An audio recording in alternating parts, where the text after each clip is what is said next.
ಮೂವರು ಉಗ್ರರು ಎನ್ಕೌಂಟರ್ ಆಗಿದೆ ಅನ್ನೋದರ ಬಗ್ಗೆ ಸ್ಪಷ್ಟನೆ ಕೊಟ್ಟಿದೆ ಸೇನೆ. ಈಗಾಗಲೇ ಮೂವರು ಉಗ್ರರನ್ನ ಎನ್ಕೌಂಟರ್ ಮಾಡಲಾಗಿದೆ. ಅದು ಕೂಡ ಶೋಪಿಯಾನ ಪ್ರದೇಶದಲ್ಲಿ ನಡೆದಂತಹ ಕಾರ್ಯಾಚರಣೆ. ನಿಖರ ಮಾಹಿತಿ ಮೇರೆಗೆ ಮೂವರ ಉಗ್ರರನ್ನ ಭೇಟಿಯಾಡಲಾಯಿತು. ಇಂತಲ್ಲಿದ್ದಾರೆ ಅಂತ ನಿಖರ ಮಾಹಿತಿ ಗೊತ್ತಾದ ತಕ್ಷಣ ಹುಡುಕಿ ಅವರನ್ನ ಹೊಡೆದಿದ್ದೇವೆ ಅನ್ನೋದ್ರ ಬಗ್ಗೆ ಸೇನೆ ಪ್ರತಿಕ್ರಿಯೆಯನ್ನ ಕೊಟ್ಟಿದೆ. ನಿಖರವಾದಂತ ಮಾಹಿತಿ ಸಿಕ್ಕ ತಕ್ಷಣ ನಡೆದಿರುವಂತ ಕಾರ್ಯಾಚರಣೆ ಇದು. ಉಗ್ರರು ಮತ್ತೆ ಮತ್ತೆ ಹೆಡೆಯುತ್ತಾನೆ ಇದ್ದಾರೆ. ಎಲ್ಲಿರ್ತಾರೆ, ಏನ್ ಕತೆ ಅದ್ರ ಬಗ್ಗೆ ಗೊತ್ತಾಗಲ್ಲ. ಬಟ್ ಸೇನೆ ಮಾತ್ರ ಎಲ್ಲಾ ಕಡೆನೂ ಅಲರ್ಟ್ ಆಗಿದೆ. ಈಗಾಗಲೇ ಮೂವರು ಉಗ್ರರ ಬಗ್ಗೆ ಅಂದ್ರೆ ಎಲ್ಲೆಲ್ಲಿ ಇರ್ತಾರೆ ಅನ್ನೋದ್ರ ಬಗ್ಗೆ ತಿಳ್ಕೊಂಡ ತಕ್ಷಣನೇ ಅಲರ್ಟ್ ಆಗಿ ಕಾರ್ಯಾಚರಣೆ ನಡೆಸ್ತಾರೆ. ಅದೇ ರೀತಿಯಾಗಿ ಶೋಪಿಯಾನ ಪ್ರದೇಶದಲ್ಲೂ ಕೂಡ ಇವರು ಆಕ್ಟಿವ್ ಆಗಿದ್ರು ಅನ್ನೋದು ಗೊತ್ತಾಗಿದೆ, ಉಗ್ರರಿದ್ರು ಅನ್ನೋದು ಗೊತ್ತಾಗಿದೆ. ಆ ಮಾಹಿತಿ ಗೊತ್ತಾಗ್ತಾ ಇದ್ದಂತೆಯೇ ಸೇನೆ ಕಾರ್ಯಾಚರಣೆ ನಡೆಸಿದ್ದು. ಈ ಒಂದು ಕಾರ್ಯಾಚರಣೆಯಲ್ಲಿ ಮೂವರು ಉಗ್ರರನ್ನ ಎನ್ಕೌಂಟರ್ ಮಾಡಲಾಗಿದೆ. ಇದಕ್ಕೆ ಸಂಬಂಧಪಟ್ಟಂತೆ ಸೇನೆ ಕೂಡ ರಿಯಾಕ್ಟ್ ಮಾಡಿದೆ. ಹೌದು, ಮೂವರು ಉಗ್ರರು ಎನ್ಕೌಂಟರ್ ಆಗಿದ್ದಾರೆ. ಅವರಿರುವಂತ ಜಾಗದ ಬಗ್ಗೆ ನಿಖರ ಮಾಹಿತಿ ಗೊತ್ತಾಗ್ತಾ ಇದ್ದಂತೆ ನಡೆದಿರುವಂತ ಕಾರ್ಯಾಚರಣೆ ಇದು ಅಂತ. ಈಗಾಗಲೇ ನೋಡಿ, ಜಮ್ಮು ಕಾಶ್ಮೀರದ ಸುತ್ತಮುತ್ತ ಎಲ್ಲಾ ಕಡೆನೂ ಕೂಡ ಸೇನೆ ಅಲರ್ಟ್ ಆಗಿದೆ. ಆಗಾಗ ಗುಂಡಿನ ಚಕಮಕಿ, ಗುಂಡಿನ ಸದ್ದು ಕೇಳ್ತಾನೆ ಇರುತ್ತೆ. ಜಮ್ಮು ಕಾಶ್ಮೀರದ ಜನರಿಗೆ ಕ್ಷಣಕ್ಕೂ ಕೂಡ ಆತಂಕನೇ. ಯಾವಾಗ ಪಾಕಿಸ್ತಾನದಿಂದ ಅಟ್ಯಾಕ್ ಆಗುತ್ತೋ ಅನ್ನುವಂಥ ಭಯ. ಅದೇ ರೀತಿಯಾಗಿ ಅದಕ್ಕೆ ಪ್ರತಿರೋಧವನ್ನ ಒಡ್ಡೋದಕ್ಕೆ ಹೋದಂಥ ಸಂದರ್ಭದಲ್ಲಿ ಏನು ಹಾನಿಗಳಾಗುತ್ತೆ, ಅವ್ರ ಅಂಗಡಿಗಳಿರ್ಬೋದು, ಕಟ್ಟಡಗಳಿರ್ಬೋದು, ಮನೆಗಳಿರ್ಬೋದು, ಇವೆಲ್ಲ ನಾಶ ಆಗ್ತವೆ. ಹಾಗಾಗಿ ಒಂದು ಭಯ, ಆತಂಕ ಇದೆ. ನೋಡಿ, ಆ ಎಕ್ಸ್ ಖಾತೆಯಲ್ಲಿ ಟ್ವೀಟ್ ಮಾಡಿರೋದನ್ನ ನೀವು ಗಮನಿಸಬಹುದು. ಸೇನೆ ಸ್ಪಷ್ಟನೆಯನ್ನ ಕೊಟ್ಟಿದೆ.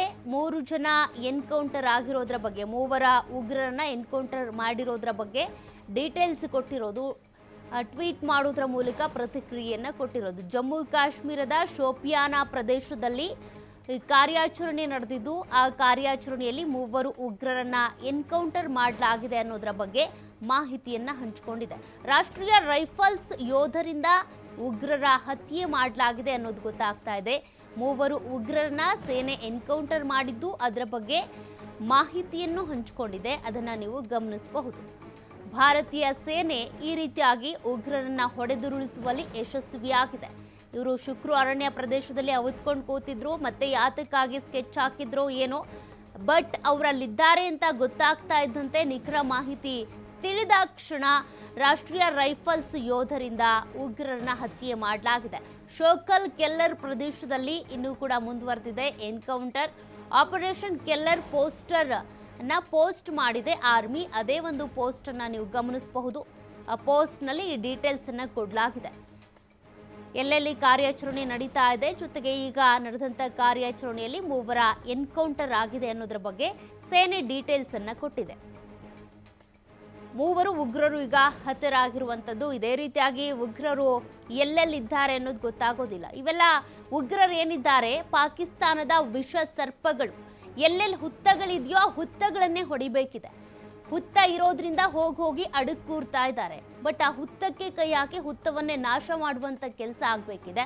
ಹಾಗಾಗಿನೇ ಪಾಕಿಸ್ತಾನದ ಜೊತೆಗೆ ಒಂದು ವೇಳೆ ಮಾತುಕತೆ ಅಂತ ಬಂದ್ರೆ ಉಗ್ರರನ್ನ ನಮಗೆ ಶರಣಾಗತಿ ಮಾಡಬೇಕು ಅನ್ನೋದ್ರ ಬಗ್ಗೆನೇ ನಾವು ಮಾತನಾಡೋದು ಅಂತ ಪ್ರಧಾನಿ ಮೋದಿ ನಿನ್ನೆ ರಾತ್ರಿ 8 ಗಂಟೆಗೆ ಇದನ್ನ ಕುರಿತಂತನೇ ಭಾಷಣವನ್ನ ಮಾಡಿದ್ರು. ಈಗ ಸದ್ಯ ಆಪರೇಷನ್ ಕೆಲ್ಲರ್ ನಡೀತಾ ಇರುವಂಥದ್ದು. ಅದಕ್ಕೆ ಸಂಬಂಧಪಟ್ಟಂತೆ ಒಂದು ಪೋಸ್ಟ್ ಅನ್ನು ಕೂಡ ಮಾಡಿದೆ ಆರ್ಮಿ. ಆಪರೇಷನ್ ಕೆಲ್ಲರ್ ಅನ್ನುವಂತ ಒಂದು ಪೋಸ್ಟ್ ಅನ್ನ ಮಾಡಿದ್ದಾರೆ. ಜೊತೆಗೆ ಈ ಒಂದು ಆಪರೇಷನ್ ಕೆಲ್ಲರ್ನಲ್ಲಿ ಮೂವರು ಉಗ್ರರು ಹತರಾಗಿದ್ದಾರೆ. ಇನ್ನೂ ಕೂಡ ಈ ಒಂದು ಆಪರೇಷನ್ ಕಂಟಿನ್ಯೂ ಆಗ್ತಾ ಇದೆ ಅನ್ನೋದ್ರ ಬಗ್ಗೆ ಕೂಡ ಮಾಹಿತಿಯನ್ನ ಕೊಡಲಾಗಿದೆ. ಉಗ್ರರ ಅಡಗು ತಾಣಗಳನ್ನ ಹುಡುಕುವಂತಹ ಕೆಲಸ ಆಗ್ತಾ ಇದೆ. ಜೊತೆಗೆ ಉಗ್ರರು ಎಲ್ಲೆಲ್ಲಿದ್ದಾರೆ ಅನ್ನೋದ್ರ ಬಗ್ಗೆ ಕೂಡ ನಮಗೆ ಇಸ್ರೋದಿಂದ ಕೂಡ ಮಾಹಿತಿ ಸಿಗ್ತಾ ಇದೆ. ಅವರು ಕೂಡ ಸಹಕಾರವನ್ನ ಕೊಡ್ತಾ ಇದ್ದಾರೆ. ನೀವು ಉಗ್ರರನ್ನ ಶರಣಾಗತಿ ಮಾಡದೇ ಇದ್ರೂ ಕೂಡ ಉಗ್ರರನ್ನ ನಾಶ ಮಾಡೋದು ನಮ್ಮ ಸೇನೆಗೆ ಗೊತ್ತಿದೆ ಅನ್ನೋದು ನಮ್ಮ ಸೇನೆಯ ತಾಕತ್ತದು. ಬಟ್ ಹಂಗಿದ್ರೂ